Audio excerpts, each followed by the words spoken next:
Welcome back to my mental health and crime channel. My name is Huda London. I'm a licensed cognitive behavior therapist, that's a CBT therapist, and a licensed mental health counselor. This is for entertainment purpose only. This is the case of the Idaho quadruple murders that took place on the 13th of November 2022. May the victims rest in peace: Xana, Ethan, Kaylee, and Maddie. May justice be correctly served, and condolences to their families. I'd like to start by thanking all my subscribers for all the support, all the interesting comments, and for keeping it classic in the comment channel. This is a very sensitive, vulnerable case. These 4 victims deserve their justice. Every human being is entitled, God forbid if anything happens to them, that they get their justice. And we are the voices left for the victims. This case, and all the cases that I try to talk about, spread awareness in my channel, mean a lot to me. Especially when a case I personally feel doesn't make sense. I go the extra mile to find out what are the reasons. In life, I believe if you do not ask the right questions, or if you do not ask questions, then you're just left with believing what you're told. If things don't make sense, you should ask why. You should try and find out the missing blanks. You should try and find out where things could have gone wrong, and that is my intention. These 4 students deserve their justice. Brian Koberger, on the other hand, if he is innocent, he deserves a fair trial. But if he's guilty, he deserves whatever's coming to him. I don't want people to misunderstand and think that I'm defending Brian Koberger. I don't defend anyone who does a horrific murder or murders.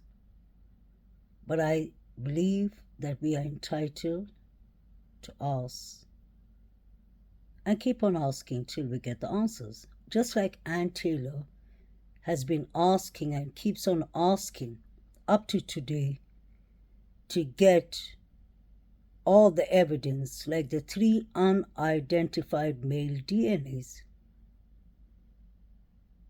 We are entitled to ask, why isn't she getting what she's entitled to, so that she can defend her client in the best way possible and make it easier, especially for the victims' families, to find out what has happened to their loved one. I do understand motive may not be important in the court of laws, but motive is actually important.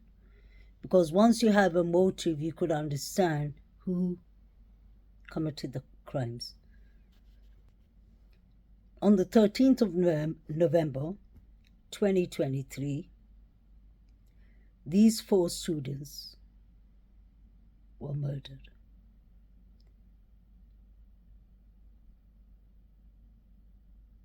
The place that they live is a college, is Idaho University. It's a college campus, but they live out of the campus, not far from the campus. I believe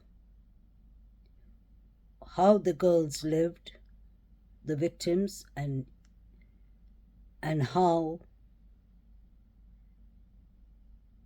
this all unfolded is really important. How they lived before the quadruple murders is really important for me. Because in mental health, we go in therapy we go to a person's past. Although CBT is a here and now therapy, mental health counseling is about going back to someone's whole history, kind of their childhood, secondary, the primary years of life, marriage, whatever, divorce, everything, to see where mental health issues are coming from, whether it's anxiety, whether it's PTSD, whether it's bipolar, schizophrenia, any kind of mental health illness, whether it's domestic violence, family therapy. A person's past is as important as a person's present and future. I don't believe in coincidence. Coincidence can sometimes happen, but it's not that often. And in this case, just on the day of the 13th of November, I believe too many coincidences happened to be just coincidence. Let's start with, we were told that it was awfully quiet night, which was a lie. It seemed like that night was an awfully busy night, if you ask me. Maddie and Kaylee, may they rest in peace, were at the Grub Truck. And you saw, just like I saw, how many people were in the Grub Truck within the 4 hours. It was a Saturday night. It was a night that the Vandals were playing, I believe. There was a lot of parties. People are going to nightclubs and pubs or bars. There was a lot happening. We saw at 2:56 or 2:58 the body cam of the undercover police.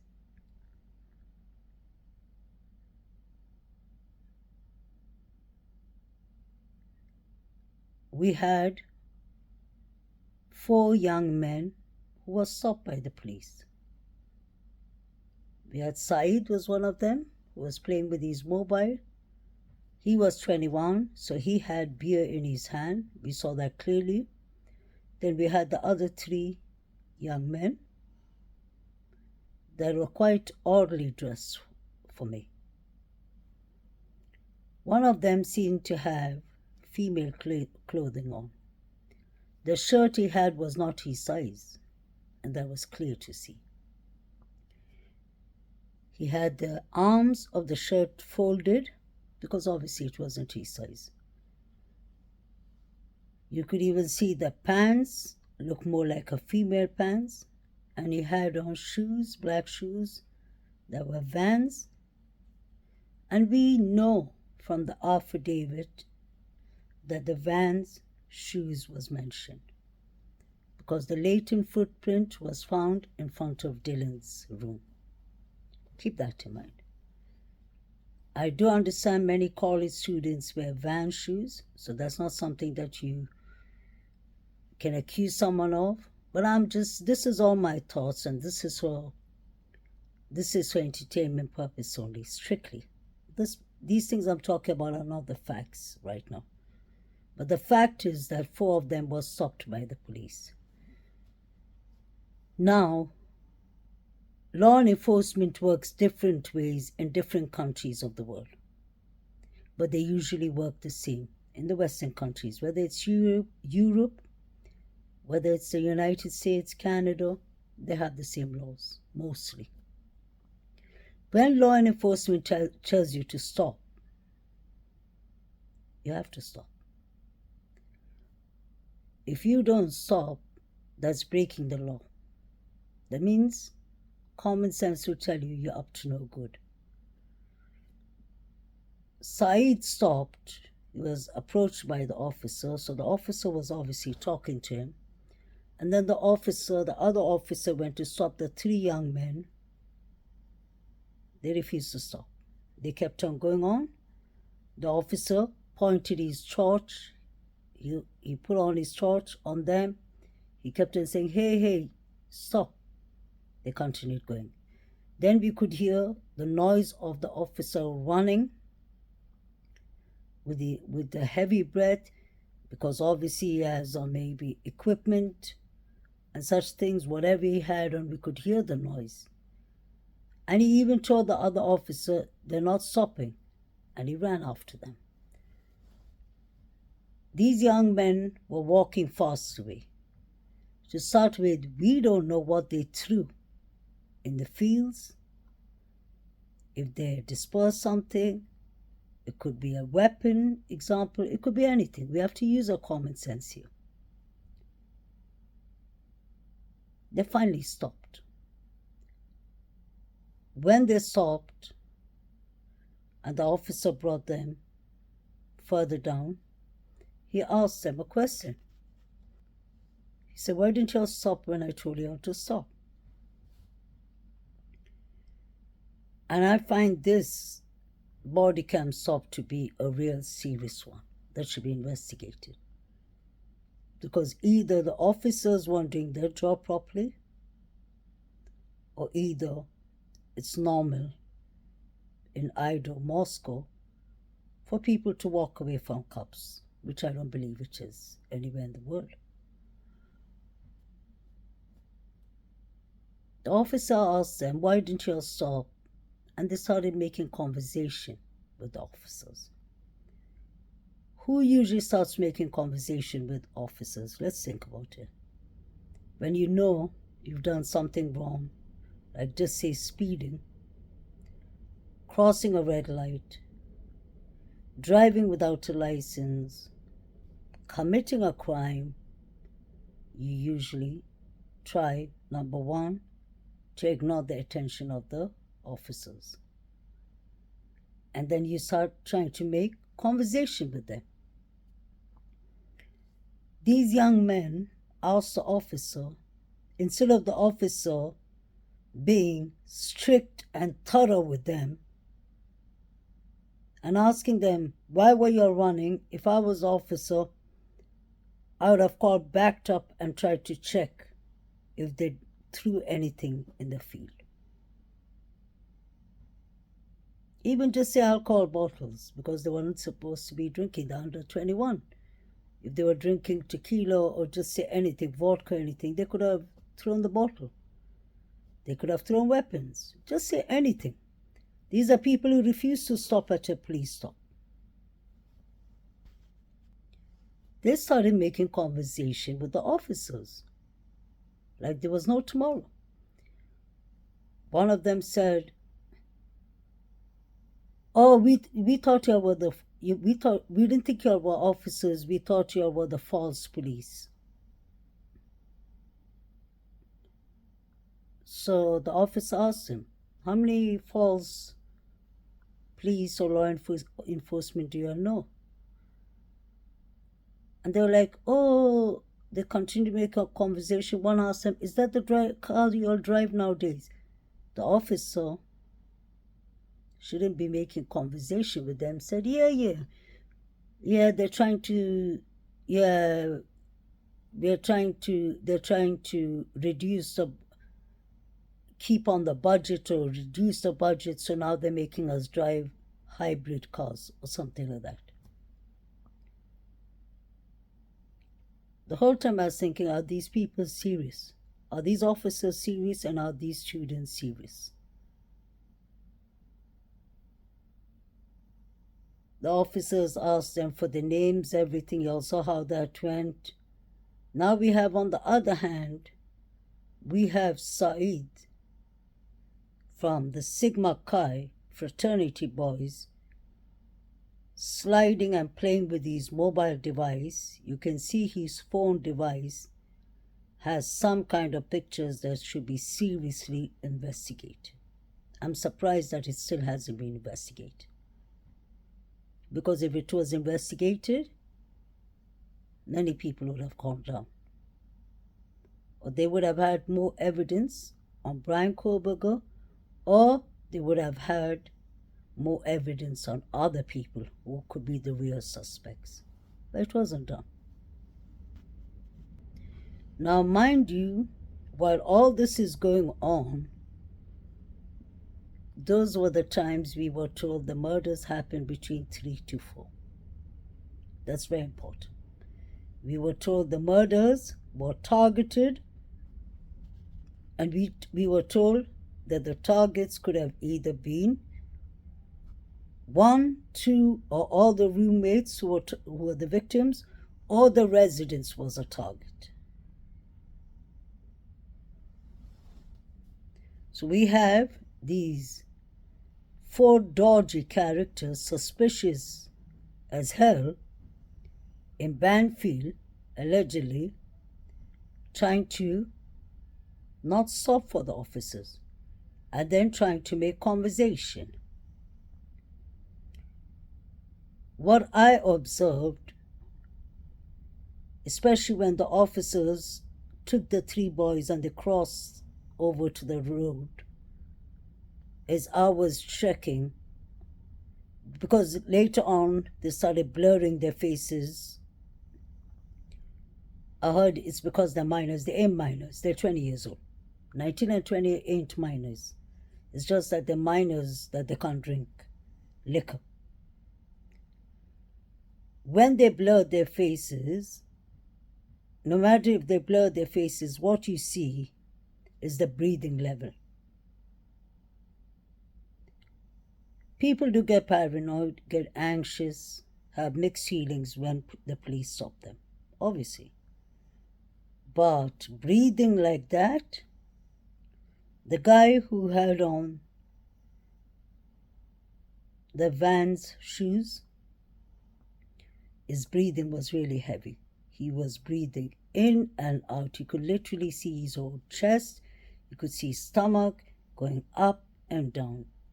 As a therapist, we deal with anxiety, depression, and such things. We have a scale of checking someone's anxiety, and it's not like we have a machine that shows us, but you can literally see symptoms of anxiety, anxiousness increasing. And I would say he was really more anxious. He had more anxiety going on than the other 2 boys. I'm talking about the one with the black shoes. He had his arms crossed the whole time. Didn't look right to me at all. If I was the officer, I would have said, put your hands down, all of you. Put your hands where I can see them. Because first of all, these are boys who ran away from you all. So it should have been taken more seriously. It wasn't. While the officer was talking to these boys, a couple of days later, it came on the news that the body cam of one of the policemen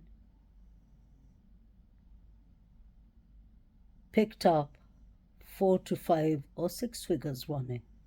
Very important. So you have 4 characters here, and you have 4 characters or 5 characters running behind. Put them together, that's a close 7 to 8 people. Can't be a coincidence. The figures were running from the Kings Road, Queens Road side. Where were they running to?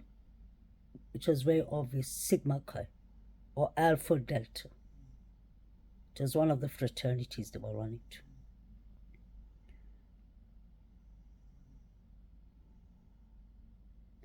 After the body camera went off and the boys were giving their citations, one of the boys with the hoodie, I believe he was John Showalter, hoodie guy, his adopted brother. That's what I believe, but I'm not sure.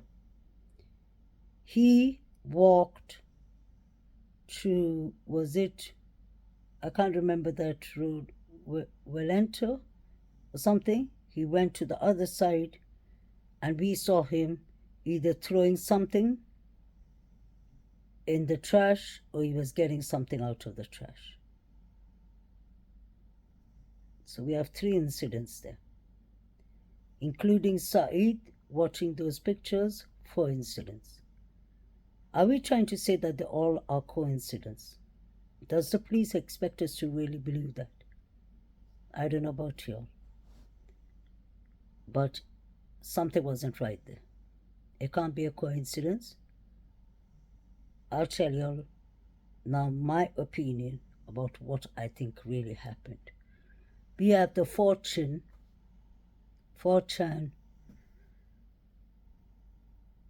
pictures. Y'all could say that, why are you so focused about that?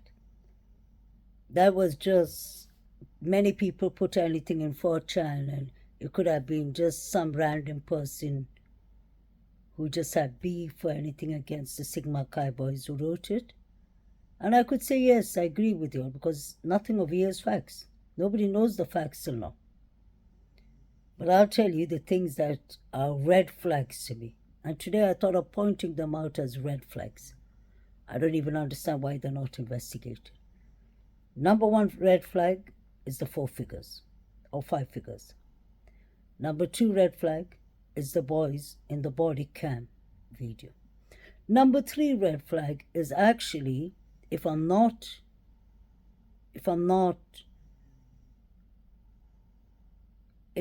imagining, I believe that call, the body cam, was the same call from the Sigma Chi, that there was a fight or something.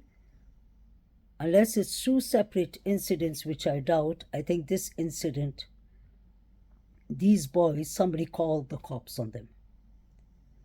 Then you have the boy with the hoodie going to the trash and throwing something there, or picking up something there. And now you have the 4chan. When I read the 4chan, I would say 65% convinced that it was true. And I'll tell you why. Let's not forget the 4chan article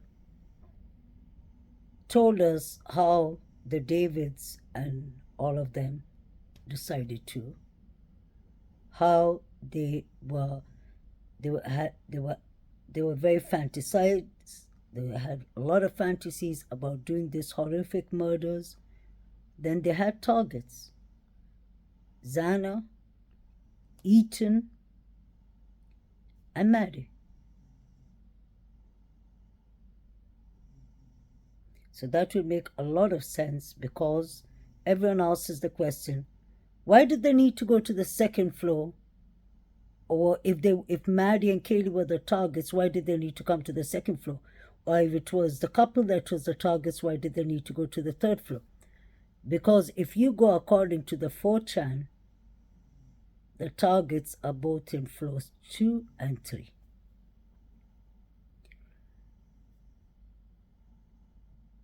Another thing is, I just don't believe it was only the 4chan article, example, alleged suspects that did it by themselves. I really believe there were others involved. Whatever was going on in the Grub Truck did not sit right to me. I made a clip 2 days ago, and I had to put off the comment channel for a while because I was busy with my work and all that. I couldn't answer all the comments, and I like to take my time for my subscribers. I really respect you a lot, and I just didn't want to just touch it with the heart without reading it and understanding your opinions. And I saw that many people were very good, and some people, I think they were very new people. I believe some were trolls even.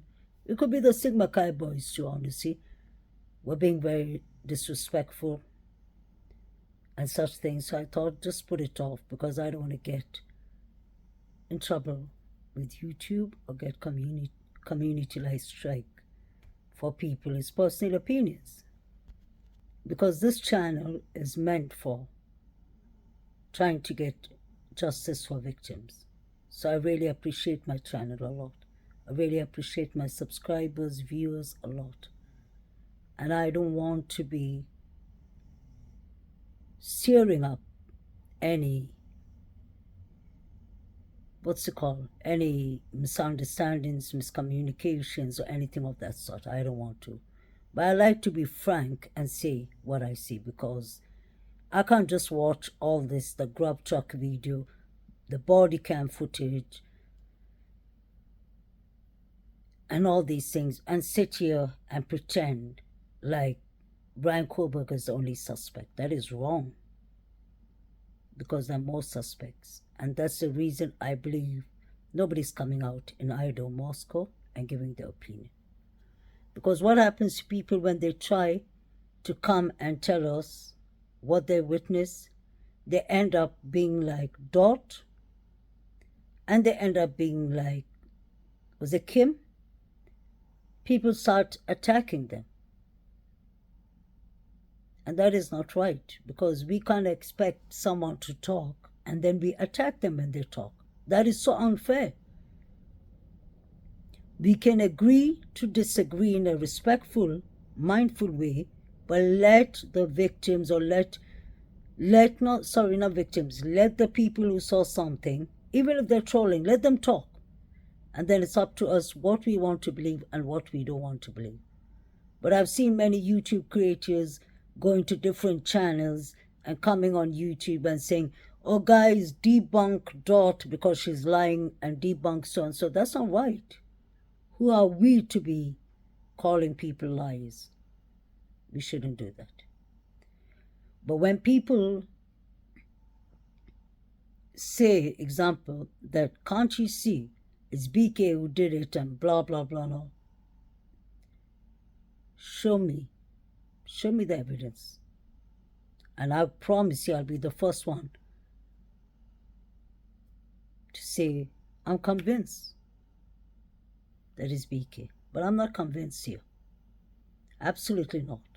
If I did not see those figures running, if I did not see the body cam video, if I did not see those boys walking away from the police and not stopping under the unders of law and enforcement, then why would I believe that it was BK who did it? Now let's come back to when this incident happened.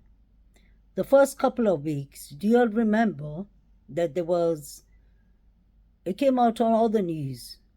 I'm talking about not YouTube news, the real news channels.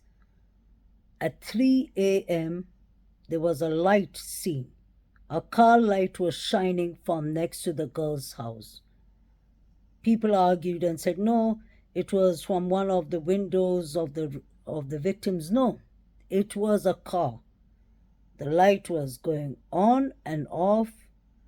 You could see it was kind of driving down the hill, and then it disappeared. Pay attention to the timing. It was the same timing that the body cam was going on in Band Field. It was the same time that the figures were running. Is that all a coincidence? I don't think so. Absolutely not. The coroner said that the deaths happened after 2 a.m. Many people told me on the comments, well, not many people, some people, yeah, that means after 2 a.m. Do you all know that the coroners have a certain way, this is science, they have a certain way of predicting someone's death?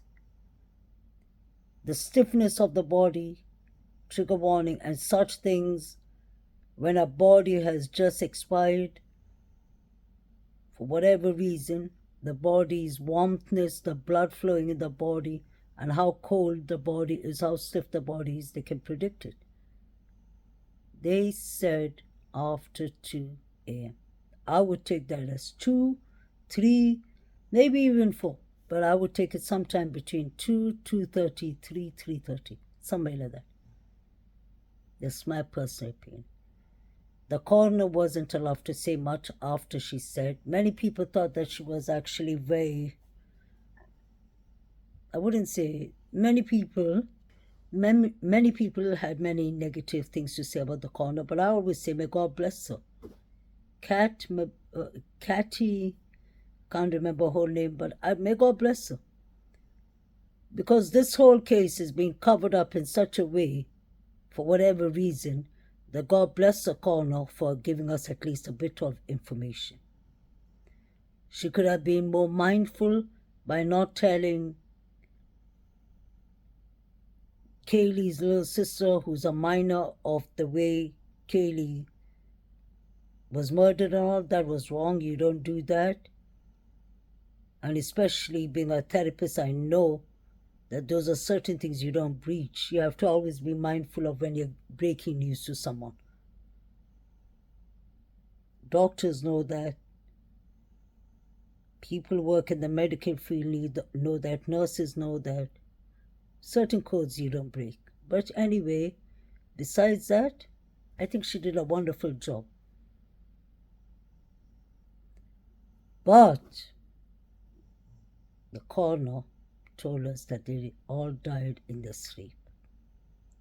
So you see, once you start getting, and then later on we found out that Xana and Kaylee had defensive wounds. They fought for their lives. What does that show? Once lies start, lies piles up.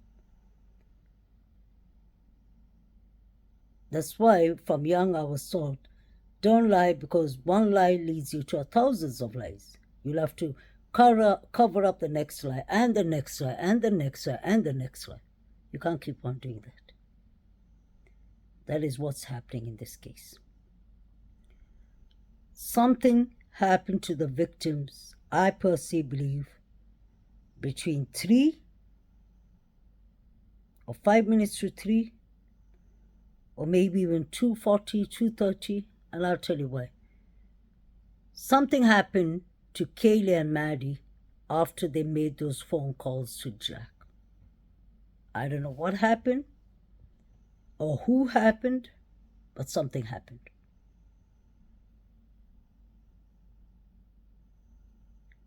Those were the last calls they ever made. I personally am starting to believe, the more I dig in deeper to this case, the more I research, the more I try to use my common sense. I won't be surprised if according to how the affidavit told us that the 2 girls died first, I won't be surprised if it was the other way around. If it was the couple that died first. It's very possible. Because what could have happened, I don't even want to speculate about what could have happened, but let me come back to the main things I was talking about. The Grub Truck video, Twitter video, I believe that the people involved in Maddie and Kaylee is murders were there. Something happened. This is what I believe, and this is, now I'm saying it clear, this is all speculation. So this is my opinion. Don't come for me. Just my opinion. I'm starting to believe that whoever, in fact, I believe that all 4 were the targets. Before I used to say it was 3, Maddie and the couple. Now I'm saying it's all 4. Kaylee wasn't supposed to be there that night. I believe somebody called her to come back. Someone was told to call her. Whether it was the surviving roommates or whoever, somebody called her back. Whatever was happening in that house, I can't believe I'm going to say it, but it's the truth. I don't believe the surviving roommates our witness. They are witness. I don't believe they're completely witnesses. I won't be surprised if they have information that they're either told not to tell by the police or if they were involved themselves. Involved in what sense? I don't mean that they literally did the killing, but I mean that they engage in whatever happened by giving information to someone when the girls would come home, or now they've come home. They could have been under threat too. They could have been threatened to work along with whoever was coming to target the girls. That's what I believe. That's my opinion. I'm entitled to my opinion. Because I'll tell you why. You have BK and his lawyer saying that Bethany has exculpatory or whatever evidence that she has. She must have seen something. Or she may know something. She doesn't have to necessarily have seen something. Let's not forget that Bethany Funk was in the party in the Sigma Chi, and there was a fight that broke out at the Sigma Chi between Eaton and the boys. And Xana was defending her boyfriend. So what happened in the Sigma Chi led to this murders, I believe, especially for the couple. When you see, this is trigger warning, when you see the blood leaking from Xana's room and Xana's bed. I have read different reports. Don't let YouTube creators try to convince you with it was Eaton who was lying in the bed and Xana was on the floor. It could have been the opposite. We've heard different reports some reports said that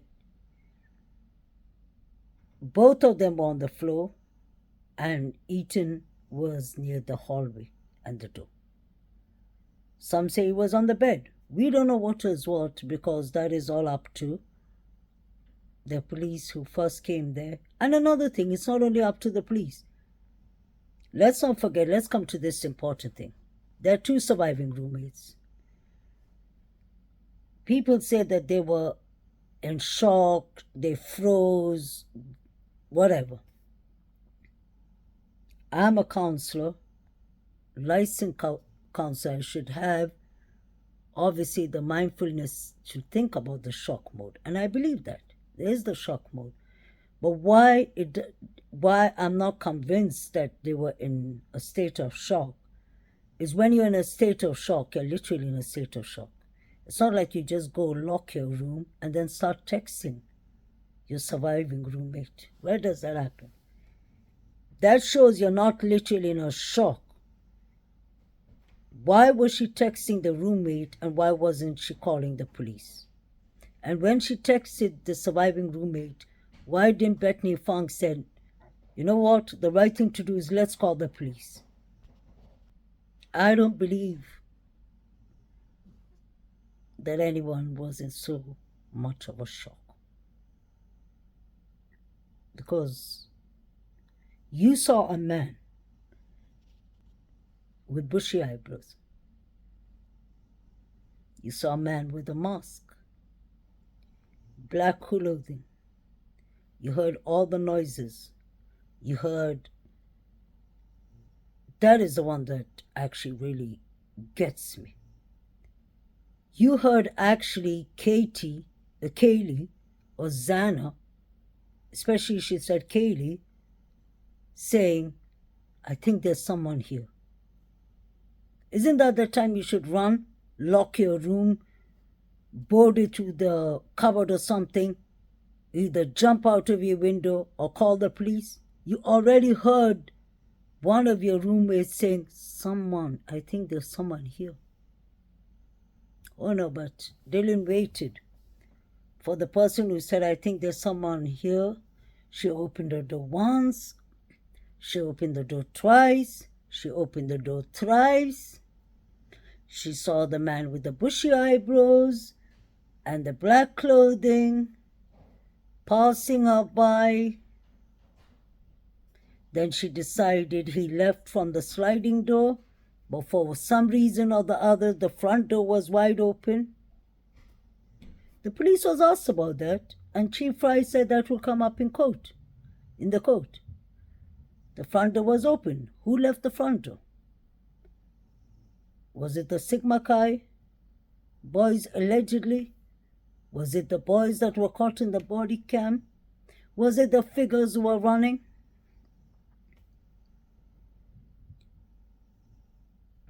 DM is trying to tell her she saw the figure running and walking and everything. Passed by her like nothing happened. She went back to sleep in her room for 8 hours. Then she got up. Then she saw what she saw, the surviving roommates. And then when one of them fell unconscious, then they called the Sigma Chi boys. I don't think that's how it happened. I put out an article before that apparently the neighbors said that when they heard the screaming and the yelling of the shocked roommates, can you believe the neighbors came in, one of them went upstairs and went to the 3rd floor even and saw what happened and came down.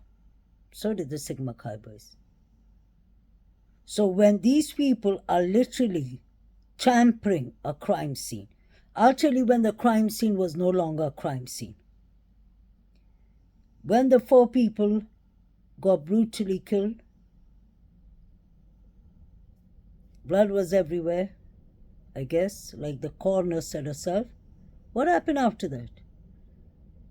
We don't know if Dylan or Bethany really went and locked themselves in their rooms and started texting each other. What if they came out, one of them is a smoker, needed to go have a fag out? What about that? What if one of them needed fresh air and went out? The front door was open, let's not forget. And if Dot was right, she saw some of them standing outside and smoking, which I believe.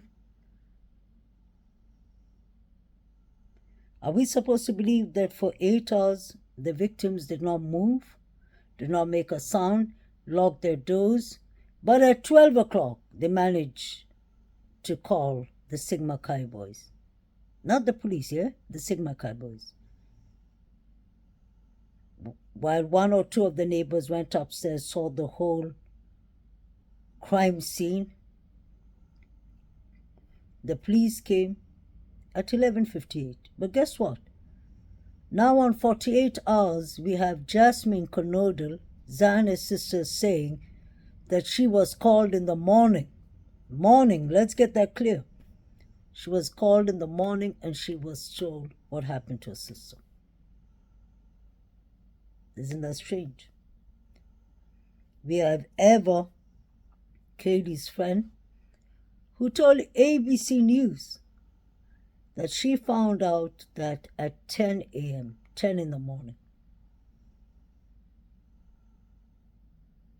multiple people and more like half of the college knew what happened before the police.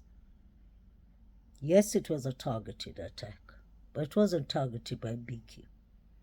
Unless BK was involved, unless he got paid to help them to do this crime, that's the part the council figure out.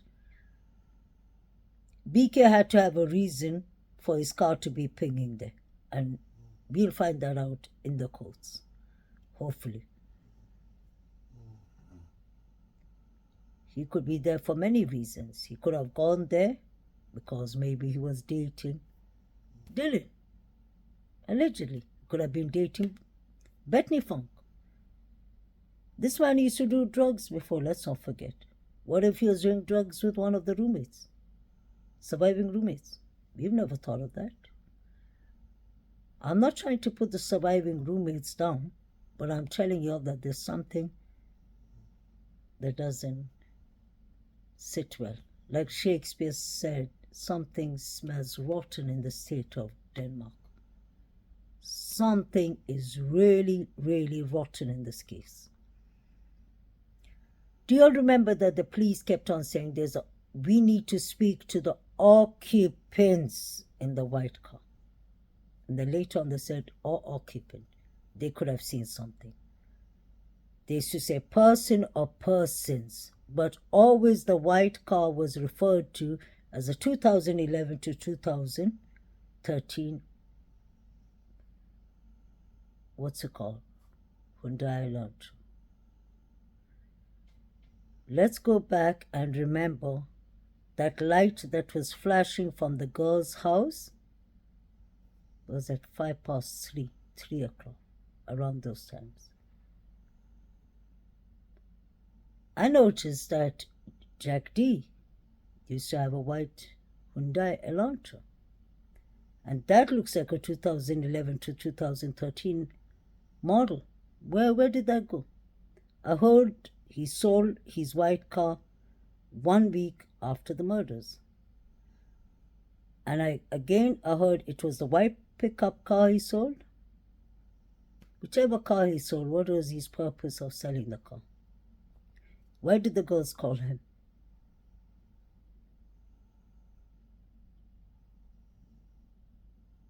I always say whoever did this crime knew the dog well. Remember that. This is somebody who knows the layers of the house well and knows the dog well. I mean literally well. Somebody who knows how to keep the dog quiet, giving the dog treats, something like that.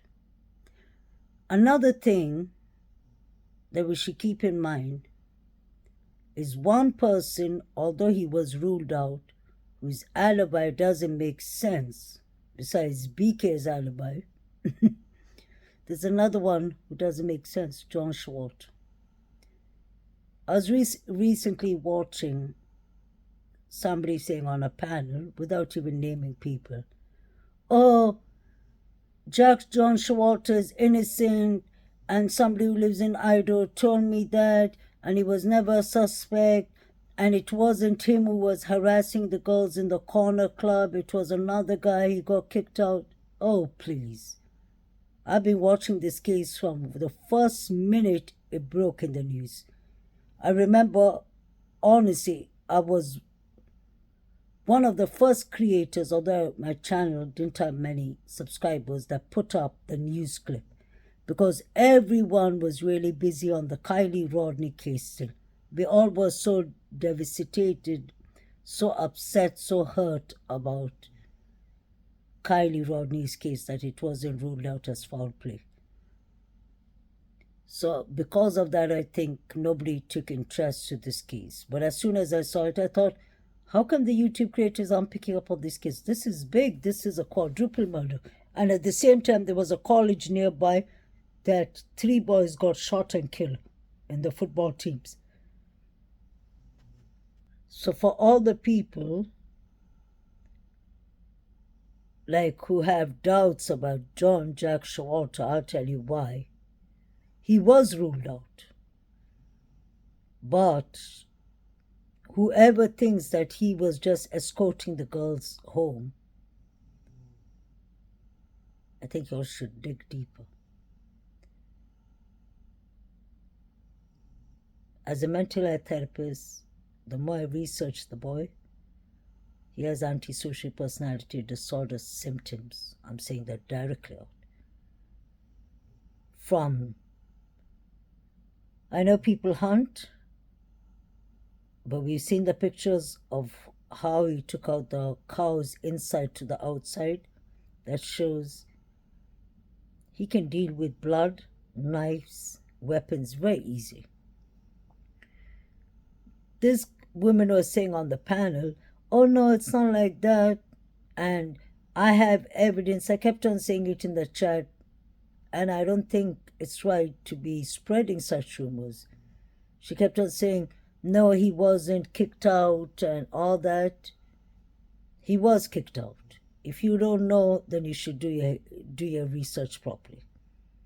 He was kicked out of the Alpha Delta. You can ask the fraternity boys. He was throwing dead animals around. In what's it called, sororities, yeah? Or the sororities, the girls' clubs, he was throwing it around. He's been involved in sexual harassments.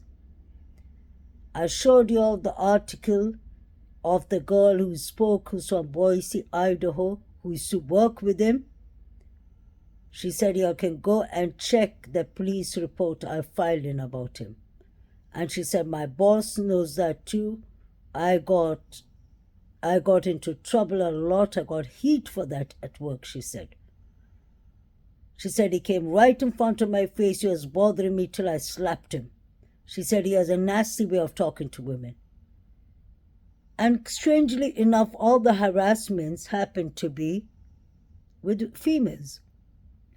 Now, this young woman who works in Boise, Idaho, decided to come forth, and she said, when I heard that he was in the Grub Truck video, she said, my conscience, I was like, she was kind of fighting with the conscience to let people know.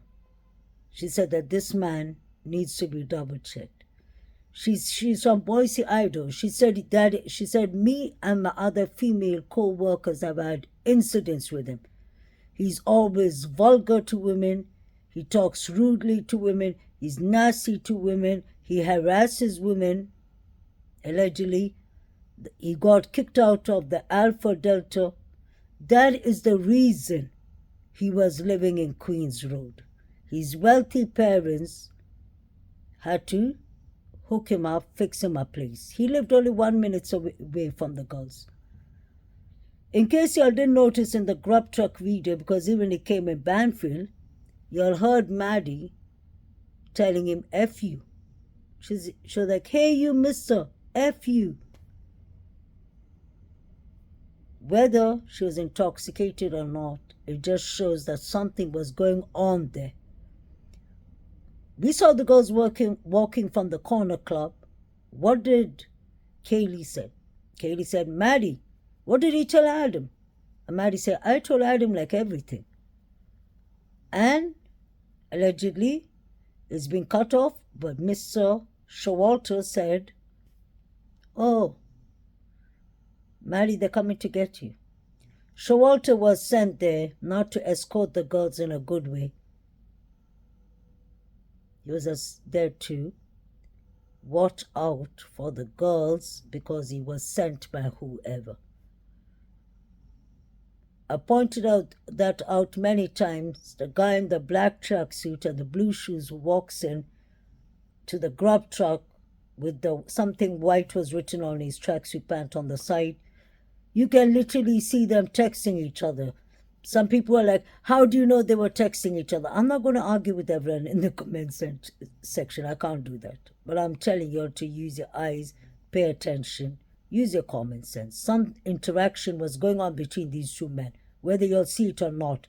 The Grub Truck video is something that everyone should sit, take a cup of coffee, and just glue your eyes if you'll have that 4 hours. Even if you'll divide it into 2 days, especially start from 45 minutes before the girls enter the Grub Truck. And just pay attention to all the things that happen. Number 9 and number 8 were waiting for Maddie and Kaylee, in case you all didn't notice. I've heard people saying, no, it was a reflection. He didn't put anything into Maddie's mouth. I've heard people saying he put a ticket into Maddie's mouth. Why would he do that? He put a chewing gum into Maddie's mouth. No. Maddie, he waved to Maddie when she came. Maddie went to him. They hugged each other. Maddie stepped back. She was going towards the other side to Kaylee. Then she turned back, immediately came to him, told him something. I personally believe, may God rest their souls, I believe Maddie asked him for something. To get something for her. Because as soon as Maddie leaves, he looks at number 8 and he does this. Like, I'm going to put her to sleep. If y'all didn't get that sign, then I don't know what to say. Y'all see that in rap, especially rappers, certain cultures do that. You see that with NBA Youngboy. Like, all these rappers say, I'm going to put you to sleep. And isn't it strange, right after that, he went to the corner, he gave out something, whether it was money or something, he got something, he came and he put it in her mouth. Things were happening so fast, that's why it looked like it was a reflection. There was no reflection going on there. And you heard clearly what Lord Joe Vito said. Joe Vito said that that is the place where all the zombies come to hang out. All kind of people of the lives. That is the reason when certain creators say that drugs is involved, I can clearly agree. But I don't know if it was the drugs that got the girls killed. It could be possible, but I don't think so. I think it's more, or it could be, drugs could be involved. It could have been a target hit, allegedly. But I believe more like, yes, it was a target hit, because my personal opinion is it is the fraternity boys who did this. I'm saying it out today. Can't keep on going around the bushes. I'm not accusing them, but I'm saying allegedly. And I'm entitled to my opinion. The 5 figures running, the 4 people in Banfield video need to be checked. Bethany Funk was in the Sigma Chi party. She knows exactly what happened that day. Let's not lie. As for Dylan Mortensen, we don't know where she was the whole night, do we? Isn't it strange that Chief Fry told us that, no, I didn't say the girls were witness. He said they were just there. What kind of English is that? Were they witness or were they just there? In December, he was telling us, and in November, they were just there. All of a sudden, when BK got caught, they were witness.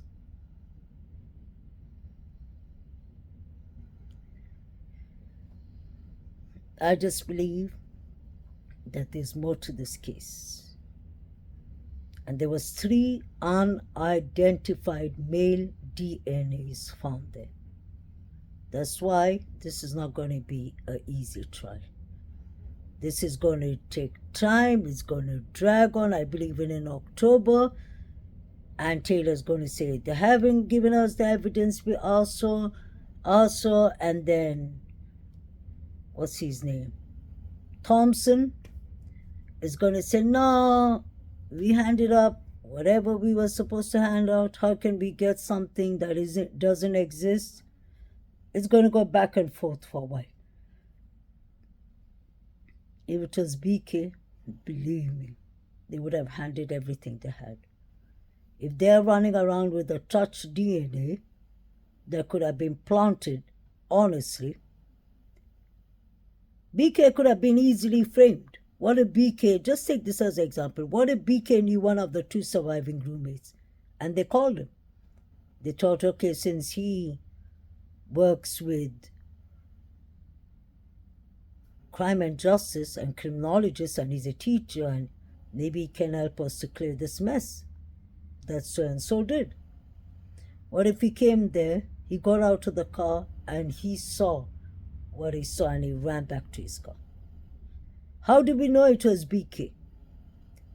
All we saw is it was dark, a car with the lights on comes in, parks, we don't see the person going out, we saw the person running back to the car, we could hardly see, there was a pole blocking it. Where's the dash cam driver? Have you thought of that? Who was the dash cam driver? Didn't Zana tell her father that she's going to order food at 12? Why would Zana be ordering food at 4 o'clock? She spoke to her father at 12. Say she ordered the food at 12:30. That means they've eaten. Eaton was supposed to be sleeping. Allegedly. That's what some people are saying. Some creators are arguing, no, Eaton was sleeping in his bed and Hunter came and these boys are very honest and all. I'll be honest, Watt's obsession has told us that many times. Why should I believe Watt's obsession? Why should I believe the Sigma Chi boys? Oh, the Sigma Chi boys are good boys, and I don't think they're good at all. Absolutely not. They didn't stand enough for Eaton. They didn't stand enough for Zano. There was a fight there. In fact, the first multiple people who came to the crime scene are suspects. They're not witnesses. the suspects for me. Because did they move the bodies? What if Eaton was on the floor and they carried him and put him in the bed? Of course, he'll still be bleeding on the bed. Don't forget that. When you are not there, and when I am not there, when nobody's there, except this crew that were in the house, anything could have happened. A cleanup could have happened, a cover-up could have happened. I'm saying it out directly. Why beat to the bushes? Allegedly. 8 hours. It doesn't take 8 hours to call law enforcement.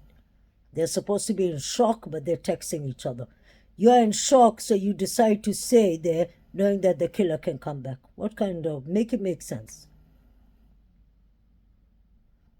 And it's not my words. It's Chief Fry who said it. Chief Fry said himself, I didn't say they were witness. Imagine that.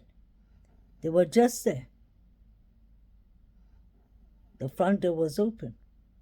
So is Chief Fry trying to say, I'm not going to release the 911 calls because that will tamper the case? Then everyone's going to understand more doubts that it ain't Brian Koberger. Why aren't they talking about the 4 or the 5 figures? Isn't that strange?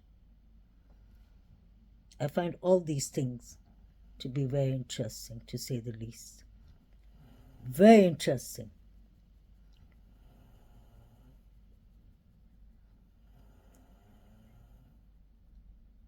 Till today, my instincts, my observation, my research tells me that either Brian Koberger was involved or Brian Koberger could be innocent. It's one of those two. It's impossible that Brian Koberger did this himself. I believe it was these fraternity boys and all these kids. I believe there was a lot of... This killing showed one thing, if you all haven't noticed. Brian Koberger, there's hardly any evidence besides a leather knife sheath. Unless they are hiding more evidence, but I don't think they would have had problems giving that evidence to... If they had more evidence, they would have given it to what's it called, Ann Taylor, so that they could have closed the case as soon as possible and given him the death penalty. But why aren't they doing that? Because I believe they got the genealogical evidence in a wrong way.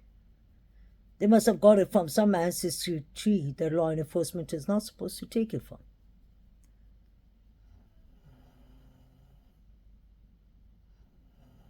Allegedly. And the 3 DNAs that they got, unidentified DNAs, they don't want to turn it over because it's going to point to their own students. That's what I personally believe, and I really believe that. Those young men in the body camp were up to no good. Allegedly, many people have said it in the comments, in my comment, and I've heard that in other places, that one of the boys had a case going on, and he won the case. He killed his father out of self-defense. I don't want to even go more into that. That's what I heard. And if that is true, I don't think he's scared of blood. I think that the couple were the targets to start with, and Maddie.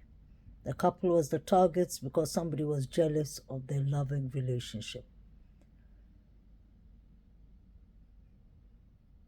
Whoever did these bitter, horrific crimes, either it had to be drugs involved, money involved, follow the money.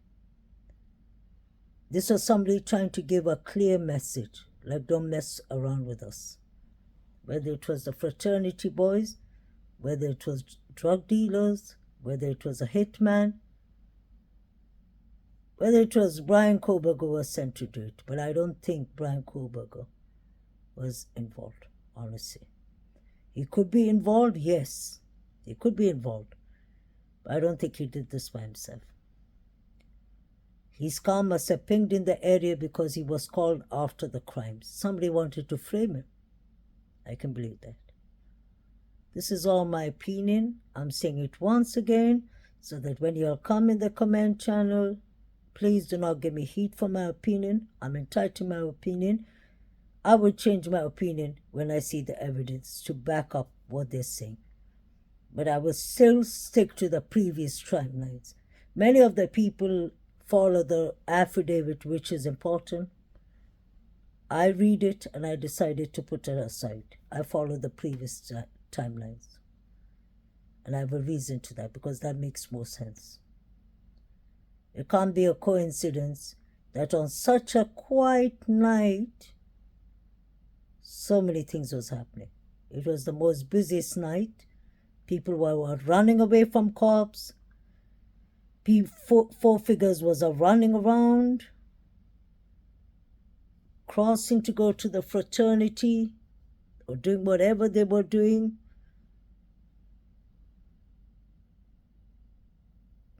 Showalter Travolta ended up driving to his parents' cabin. Who can witness that? His mother. Isn't that strange? That was the alibi he gave. His mother, he drove to his mother's cabin. Later on, he went to South Africa. And for the person who was defending Showalter, saying that, oh, he was innocent, he's helpful, he was trying to escort them home. She was recently on someone's panel. So I'm not going to say more than that. But you got it twisted. You got it really twisted. You need to do a bit digging and research on Mr. Showalter before you all speak about Showalter. He's an antisocial personality disorder, and I haven't read it from one place. I've read the people the female who worked with him, who warned people about him. We've seen his pictures, how obsessed he is with killing animals. Arson, although I've heard rumors of arson in him, but I'm not sure. All those are signs of antisocial personality disorder. He could have felt really embarrassed. Things were going down for him. Example, I'm saying allegedly, if it was Showalter, yes, I can see many motives with him. You saw how Maddie was telling him. F off, mister, she said. F you, mister. And she pointed a hand on him. Her finger on him. You have Joe Vito lying there. The large guy trying to say, oh no, Maddie, he said the girls were glassed-eyed, and he said the reporter said it, not me. He kept on saying the most nastiest things about the victims when they're dead, and he knew they were dead. He did the interview and he did it on TikTok and all that when he was talking was 1-2 days after the murders. How dare you speak about young girls like that? They're somebody's daughters. The whole Grub Truck shouldn't be called, not the Grub Truck, the drug Grub Truck, I believe. Something is going on that is not right there. And let's not forget, that's another thing that could bring motive for anyone who's done it. It was a live stream, a Twitch live stream. There were many sick characters there betting on girls and, oh, I'm going to buy the girl in the red, this and that and all. So how could this just be pinned on one man because his phone was switched off and because his car was pinged around those areas? Some people say, yeah, but his car pinged down there 12 times before. Guess what? What if he was dating one of the surviving roommates? What if he knew one of the roommates? He could have had several reasons to be there. It doesn't make him a quadruple killer. There are people who had more motives than him. There are people who had rage, who were using steroids in the Sigma Cowboys.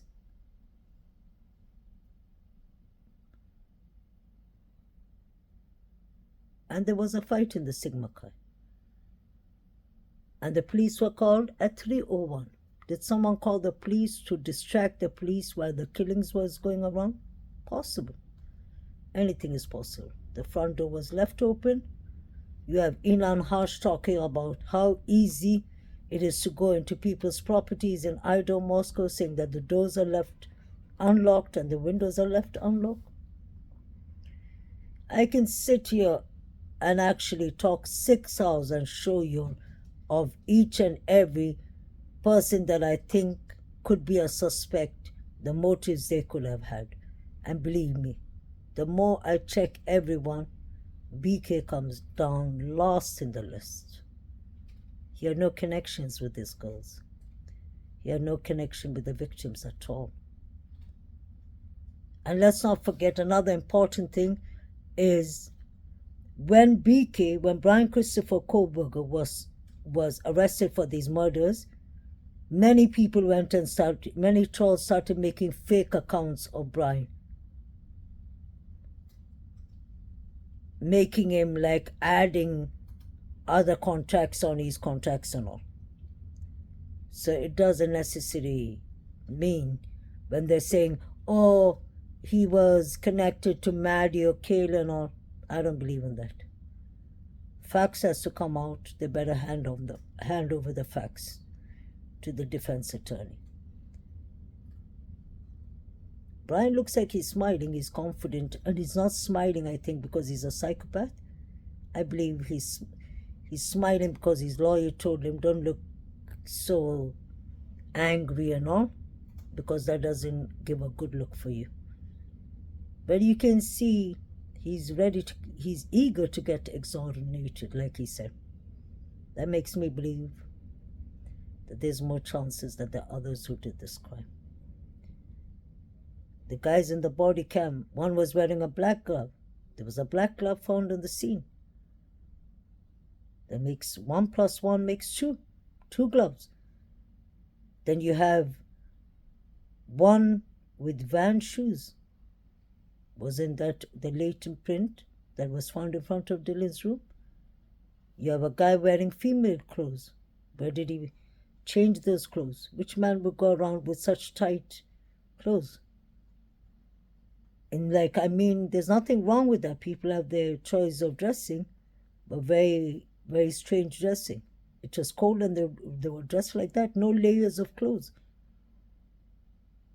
It looked like they borrowed the clothes quickly. And maybe whoever called the police because they wanted them caught.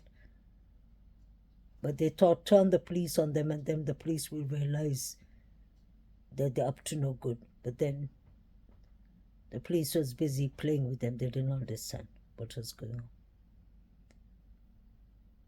But after they got that body cam video, they should have investigated properly.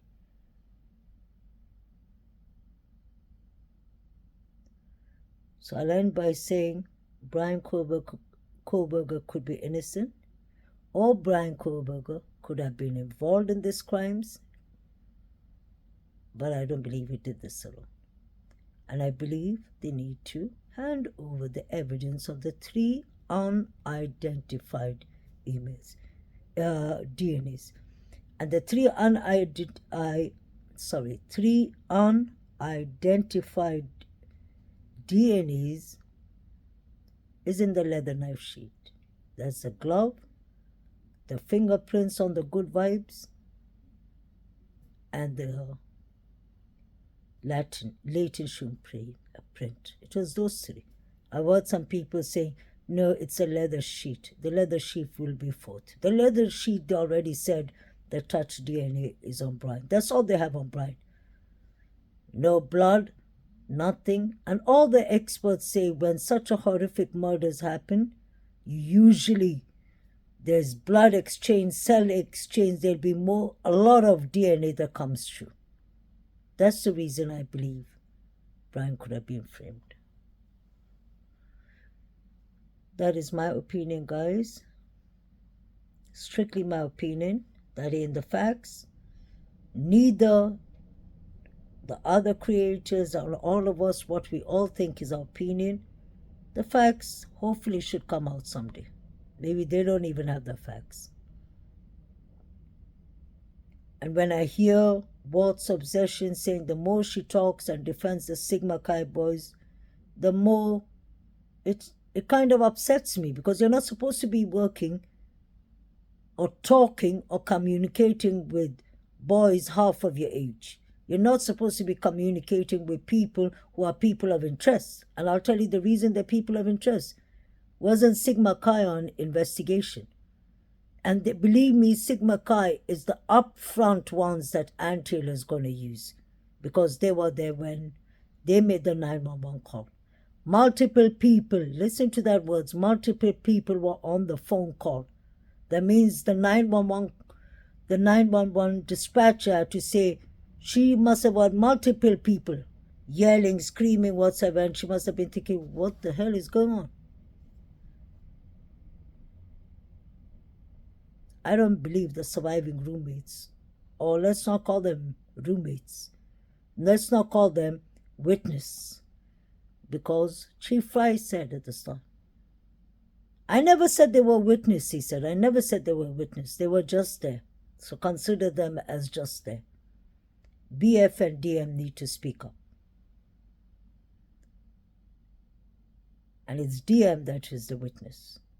I don't know what BF saw, but whatever BF saw, I'm not interested in hearing it from Walt's obsession or from the Sigma Chi boys. Because Bethany Funk has her own lawyer, she has her own mouth, she doesn't need any other mouthpiece. Neither does Dylan. Those two girls better own up to the truth and say what they really saw, at least to honor their four friends, if they were not involved. Have a lovely night, guys, and have a lovely weekend. Good night.